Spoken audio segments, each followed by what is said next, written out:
18 पाप की इस ज्ञान चर्चा में आप सभी का स्वागत है। आत्मानंदी अनंत सिद्ध अरिहंत आचार्य श्री उपाध्याय जी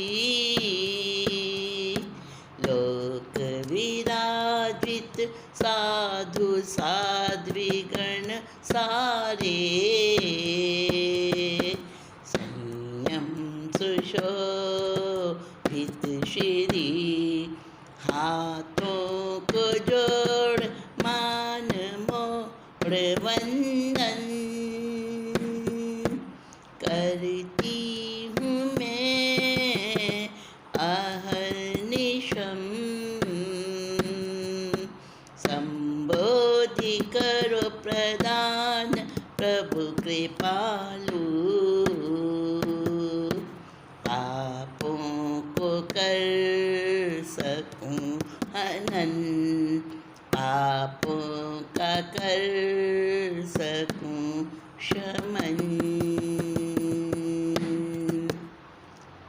पंच परमेष्टि भगवंतों गुरु भगवंतों को बड़ी श्रद्धा के साथ हृदय की अनन्य आस्था के साथ भाववंदन अभिवंदन।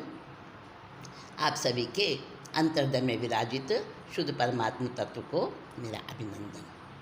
साथियों, हमारी बात चल रही है लकुच की। वो लकुच जिसको कि बड़ी सफलता मिली और बड़ी अनुकूलता उसको प्राप्त हो गई। अपने पिता राजा जो थे उनसे भी उसको बिल्कुल लाइन क्लियर कि उसे कभी भी किसी बात पर रोक टोक कोई नहीं करेगा, कोई उस पर पाबंदी नहीं, कोई अंकुश नहीं, कोई उस पर मर्यादा नहीं, और उसको 7 खून माफ। अब जवानी, सत्ता, अधिकार, वैभव सब एक साथ मिल गए और साथ में वो सेठानी पंगुल सेठ की युवा पत्नी नागश्री भी उसका भी निमित्त मिल गया लकुच को, और उसने लकुच पर अपना पूरा शिकंजा फंसा दिया।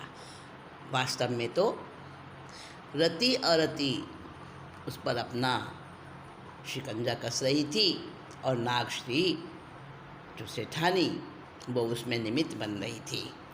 कब तक छिपती दोनों की वो रासलीला।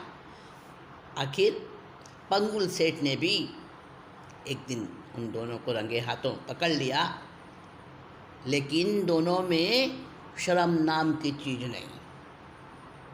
दोनों बेशर्म हो गए और कोई भी शिकायत कहीं भी करे पंगुल सेठ की कोई ना सुने।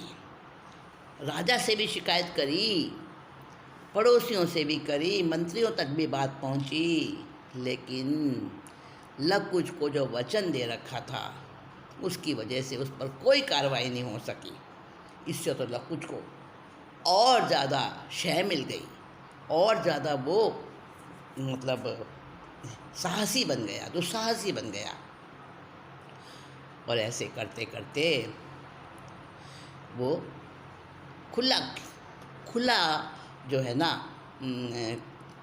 अपना गलत व्यवहार, गंदा चाल चलन उन्होंने बाग बगीचों में भी वो देखे जाते थे। नगर निवासी कुछ भी कहते हुए डरते थे। अब सबका हृदय हार जो लकुच बना हुआ था, अब उससे सब नफरत करने लगे। और पंगुल सेठ, उसकी हालत क्या है? पंगुल सेठ की हालत है, पत्नी को सहना सेठ की लाचारी, युवराज की उसके साथ पीठ भारी, युवराज की उसके साथ पीठ भारी। मन में गालियाँ देता लकुच है हरामी, ऊंची नीची लहरों सी लकुच की कहानी। जाने राजा रानी मगर बेबस थे, जाने राजा रानी मगर बेबस थे, पुत्र को दिए वचनों में कसे थे, पुत्र को दिए वचनों में कसे थे। रखने लगे बस गुप्त निगरानी, ऊंची नीची लहरों सी लग चुकी कहानी। राजा और रानी भी सब कुछ जानते थे, पर क्या करें, लाडला बेटा, इकलौता बेटा, इतना होनहार, इतना बहादुर, इतना गुणवान, पर आज कुलंगार बन गया वो। और मौत मांगने लगे, हे परमात्मा, हे जिन्नेश्वर, इसको मार दो, इसकी मौत आ जाए, उसी पे जिस पे लड़ाया था उसकी मौत मांगने लगे, क्योंकि बड़े दुखी हो गए। निर्लज्ज बन गया था लकुच तो, और उसकी एक एक हरकतें ऐसी थी। उन्माद काम का सदा नहीं रहता, पुण्य के ताप से कामपुर दहता, पुण्य के पाप से कामपुर दहता। शुभाशुभ कर्म की रीत आनी जानी, ऊंची नीची लहरों सी लकुच की कहानी। कहते हैं रात के बाद दिन आता है, और अच्छाई के बाद बुराई आँख मिचौनी खेलती है। संसार में दुख और सुख भी इसी तरह से आते जाते हैं। काम का उन्माद भी हमेशा 24 घंटे नहीं रहता है, और कुछ पुण्य कर्म भी उदय में आते हैं, और उनकी तपिश से वो काम जो है वो जल जाता है। शुभ और अशुभ कर्म अपनी अपनी बारी बारी से जीव के उदय में आते हैं। लकुच के भी कुछ पूर्व भव के शुभ कर्म उदय में आए, और उसकी ये रास लीला कुछ रुक रुक के चलने लगी।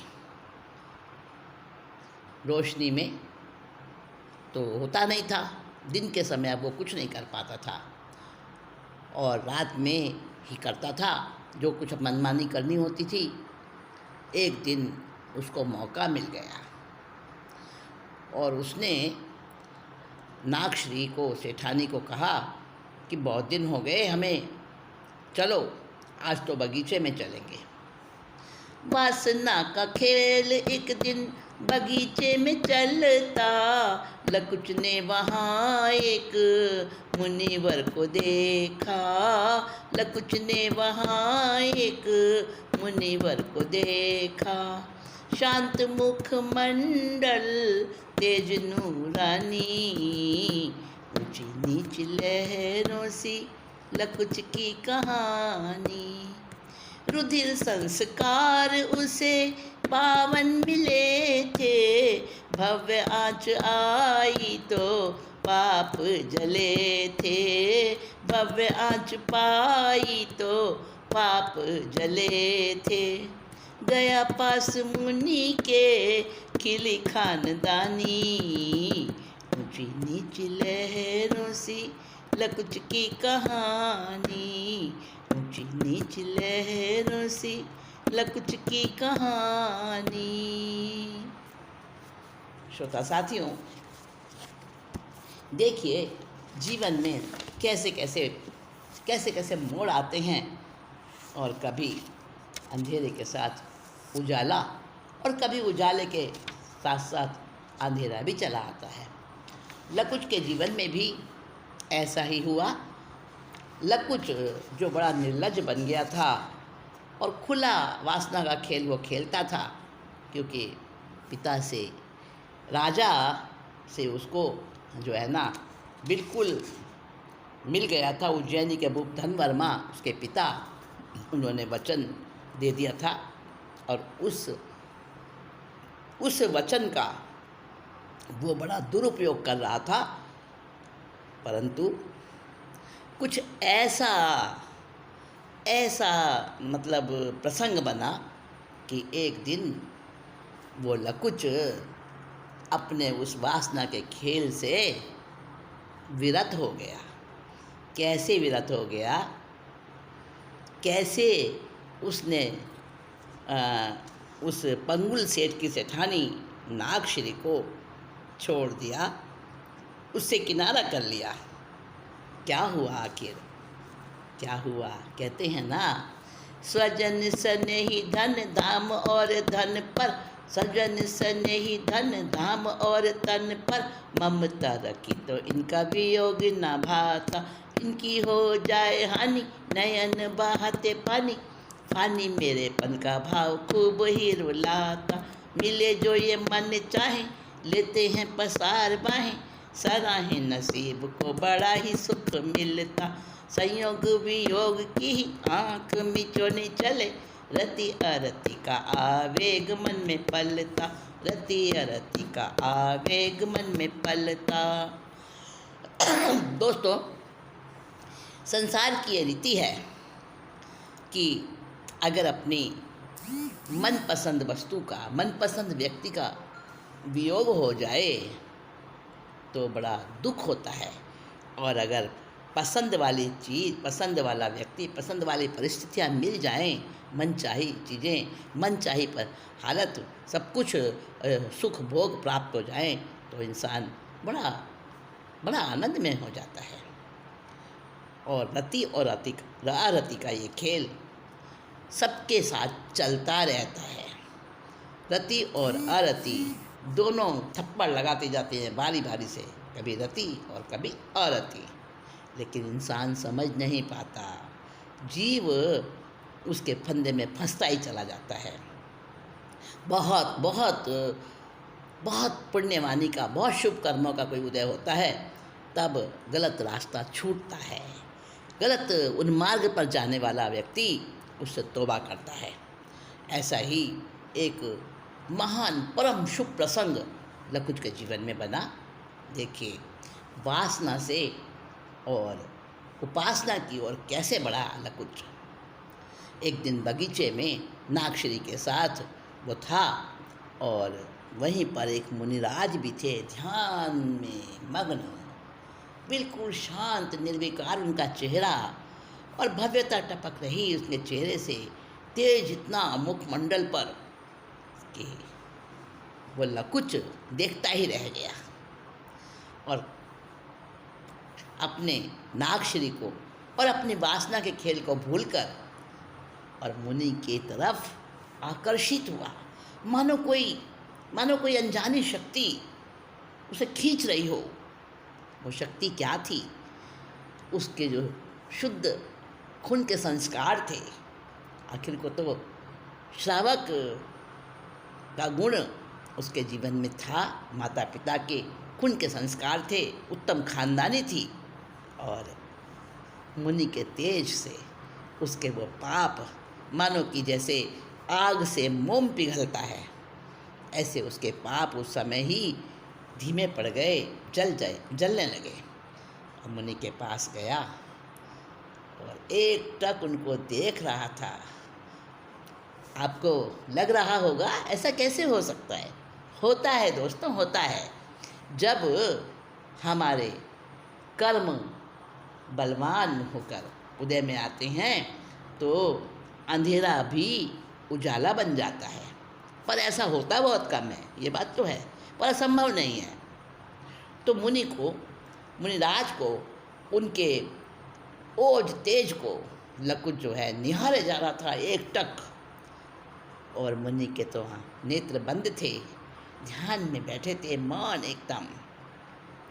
और नागश्री वो भी खिंची, वो मुनि से नहीं खींच रही थी, वो तो अपने प्रेमी के पीछे पीछे, यानी लकुच के पीछे पीछे वो भी बैठी थी। जब मुनि का ध्यान पूरा हुआ और मुनिराज ने अपनी आंखें खोली, आहा, क्या उनकी आंखों की ज्योति! नागश्री भी एकदम हतप्रभ हो गई, देखती रह गई, और लकुच को तो मानो जैसे कि एक सात्विक नशा छा गया उसके ऊपर। मुनि ने अपने ज्ञान में देखा और उनको कुछ जिनवाणी का उपदेश दिया। पावन जिनवाणी ने रहा सहा मैल भी एकदम धो दिया और लकुच कहने लगा रो रो के, नहीं, हाय मैंने क्या किया मैंने, नहीं, मुझे तो अब संयम लेना है। मैं बड़ा कितना अधम बन गया, कितना मैं नीचे गिर गया, क्या क्या किया मैंने। मेरे पापों को कोई दंड ऐसा नहीं जो मेरे पापों को ख़त्म कर दे। अब तो मैं संयम ही लूँगा, प्रभु भक्ति में ही अपने जीवन को लगाऊंगा। रोके टोके फिर लगी आंसू गिराने, किंतु अभी थी बुद्धि लकुच की ठिकाने, किंतु थी अब बुद्धि लकुच की ठिकाने।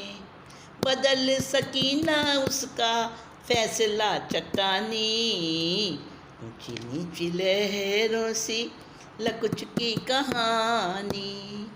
फंसता नहीं कर्म वीर की चढ़ में, मोह पाश तोड़ा क्षण में तो लकुच ने, मोह पाश तोड़ दिया क्षण में लकुच ने। पंच मुष्टि लोच करे उच्च परिणामी, ऊंची नीची लहरों सी लकुच की कहानी। साथियों, धन्य धन्य उस आत्मा को जो ऐसे दलदल में कीचड़ में फंस के और अपने आप को बचा ले। वो लकुच की आत्मा, चाहे उसने कितना भी पाप कर्म किया, कुछ भी उसने अपयश पाया, कैसे भी कर्म बंधन किए, लेकिन पश्चाताप की अग्नि में सारे कर्म दलों को उसने क्षण में भस्म कर दिया और कहने लगा, मुनिराज, मुझे क्षमा मांगने का भी अधिकार नहीं है। मैं इतना पापिष्ठ हूँ, दुष्ट हूँ, अधम हूँ। मुझे संयम देने की कृपा करो, मुझे अपने चरणों में शरण दो। अब वो नागश्री, वो तो हैरान हो गई, रोकने लगी, अरे क्या कर रहे हो, क्या कर रहे हो। लेकिन लकुच तो अब वो दूसरा ही बन चुका था। अब तो उसकी बुद्धि में सही समझ आ चुकी थी क्या करना। उसके ऊपर नागश्री के हाव भाव का कुछ असर नहीं हुआ और उसने उस समय पंचमुष्टि लोच कर लिया। उच्च परिणाम आए। विहार किया झट मुनि बन लकुच ने, नए चेले की जिद रखी थी गुरु ने, नए चेले की जिद रखी थी गुरु ने। नागश्री का छिन गया हाय दिल जानी, ऊंची नीची लहरों सी लकुच की कहानी। भयभीत सोचे अब मेरा क्या होगा, बदहाल मुझको पति पंगुल करेगा, बदहाल मेरा पति पंगुल करेगा। स्वच्छंदता में बनी थी मैं दीवानी, ऊंची नीची लहरों सी लकुच की कहानी, ऊंची नीची लहरों सी लकुच की कहानी। दोस्तों, ये अप्रत्याशित घटना जो घटी, लकुच ने तुरंत जो दीक्षा ले ली पंचमुष्टि लोच करके, और साथ ही अपने गुरु से यानी उन मुनराज से उसने ये अपनी विनती रखी कि तुरंत विहार करना है, हमें यहाँ रुकना नहीं है। और उन्होंने अपने उस नए चेले की बात रखी और वो तो विहार कर गए उसी समय। अब नागश्री सोचती है, मेरा क्या होगा, मेरा पति तो मुझको छोड़ेगा नहीं। हाय मैंने क्या किया, इतनी स्वच्छंदता में पड़ी मैं। हवा बन के फैली नगरी में घटना, सुन लोग कर पाए विश्वास तो ना, सुन लोग कर पाए विश्वास तो ना। जिन्होंने स्वयं देखा कहें वो जुबानी, ऊंची नीच लहरों सी लकुच की कहानी। महलों में भी आश्चर्य ये पहुंचा, समाचार सुन लगा जोरों का झटका, समाचार सुन लगा जोरों का झटका। सकते में आ गए राजा और रानी, ऊंची नीची लहरों सी लकुच की कहानी, ऊंची नीची लहरों सी लकुच की कहानी। बगीचे में क्या घटना घटी, पूरी नगरी में हवा की तरह से ये बात फैली। अरे वो लकुच, अरे वो मुनि बन गया। लोग कह रहे कैसे मुनि बन गया, वो तो महा गुंडा, बदतमीज और निर्लज्ज। नहीं रे, हमने अपनी आँखों से देखा, कुछ लोगों ने सचमुच में देखा था और उन्होंने दूसरों को बताया तो विश्वास ही नहीं कर पा रहे लोग। और धीरे धीरे ये आश्चर्यजनक सूचना महलों में भी पहुंच गई। राजा और रानी नैनतारा दोनों का एकदम दिमाग चकरा गया, जोर का झटका लगा। अरे ये सब क्या है? हैरानी से उनके तो होश हवास ही बिगड़ गए। सोचने लगे कैसे विश्वास कर लें भला। लेकिन बात तो सच्ची थी। अब राजा जो उज्जैनी के नरेश, नैनतारा रानी और उन्होंने जो है वाहन सजाए, कुछ लोग और भी उनके साथ में, मंत्री इत्यादि, जो लकुच को सच्चे दिल से चाहते थे लेकिन उसकी हरकतों के कारण उससे नफरत करने लगे थे। आखिर को तो सबका लाडला था, सबकी आंखों का तारा था, उसके गुण ही ऐसे थे। लेकिन वो उसके जीवन में एक अनुकूलता, एक सफलता जो काल मलेच्छ को जीत कर आया था। और उसकी वजह से उसके पिता महाराज ने उसको ऐसा वचन दे दिया था, निरंकुश, कुछ भी करे तुझे कोई रोक टोक नहीं होगी। और उस इस वचन ने, इस वचनबद्धता ने और उसके कर्मों के ऐसे उदय ने लकुच को कहाँ कहाँ रसातल में धकेल दिया। दोस्तों, विचार करने वाली बात है, जीवन में कर्म कैसे कैसे खेल खिलाते हैं। राजा और रानी और कुछ लोग पहुँचे पीछे पीछे दौड़ते हुए।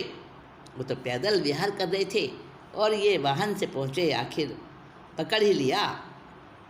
लेकिन ध्यानस्थ मुनि भी और उनका चेला नवदीक्षित लकुच भी, दोनों बिल्कुल मौन, कोई बात का जवाब नहीं दिया, उनकी तरफ देखा भी नहीं।